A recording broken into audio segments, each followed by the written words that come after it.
Thanks for checking out our next video in the e-bike roundup. We are looking at the Haibike Xduro Nduro.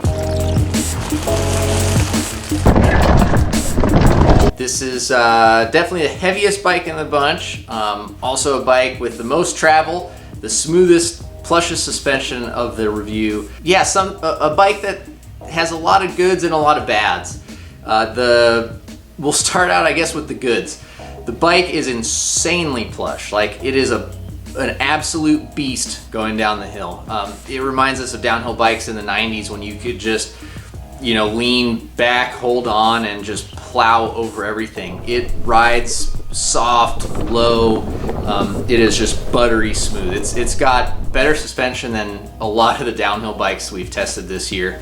The downside to that is it is not a very playful or I guess light feeling bike. It weighs 58 pounds, so that aids in the planted, sure-footed feeling, but also makes it even harder to get up and over obstacles on the trail, whether that's while you're riding it or actually having to pick the bike up over stuff.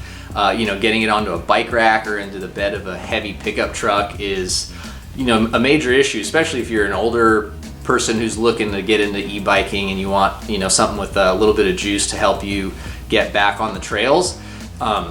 Picking this thing up is going to be a serious problem for you. So the 58 plus pound weight is a real drawback to the Haibike. Some of the other issues that we had are the motor noise and just the overall drivetrain noise because of that pulley wheel.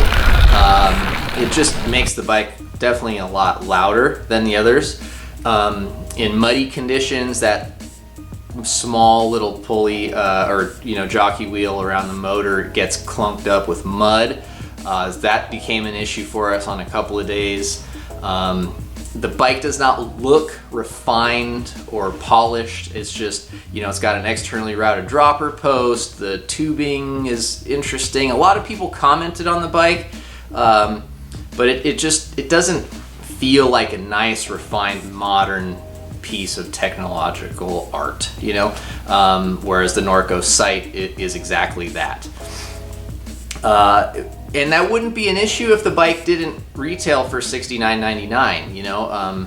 The Common Sol Meta Power, which retails for like in the mid to upper threes, doesn't look refined. It's got an externally mounted battery and whatever, but that's fine because it's affordable. It's an entry-level e-bike, and the Haibike obviously rides nice downhill, but it doesn't look that nice. And it's not that great uphill. It's got a 350 watt-hour battery, which is one of the smallest in the roundup. Actually, I think only the Focus was the only bike with a small battery. So the small battery, the weight, added to a lower range and slower climbing speeds. Whoever was on that bike tended to be at the back of the bunch when it time to go uphill. When it came time to go down really gnarly, flat out downhill trails, the bike, people were kind of excited to get on that one because it would just plow anything you wanted. So where does that leave the Haibike? Not high on our list in terms of recommendation. If the price were a few $1,000s cheaper, it might be different.